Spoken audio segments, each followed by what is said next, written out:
Hello everyone. In this video, I will show you how to change the color of the Zen browser. First, open the Zen browser on your computer. Make sure the browser is fully loaded and you are on the main screen. Once the browser is open, look at the top left corner of the window. You will see three dots. Click on those three dots to open the menu. After clicking the menu, a list of options will appear. From this list, select the option called Settings. Click on it and wait for the Settings page to open. Now scroll down the Settings page until you find the section called Language and Appearance.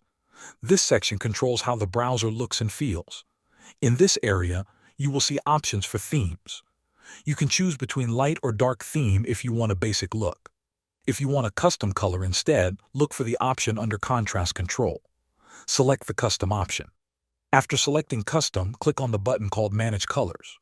A new window will open where you can adjust different color settings. In this window, find the option called Background. Click on it to change the background color of the browser. You can now choose any color you like from the color picker. You can also create your own custom color by adjusting the sliders or entering color values. Once you are happy with your color choice, click the OK button. Then click OK again to confirm the changes. The settings window will close, and you will see that your Zen browser background color has changed to the color you selected. Thanks for watching.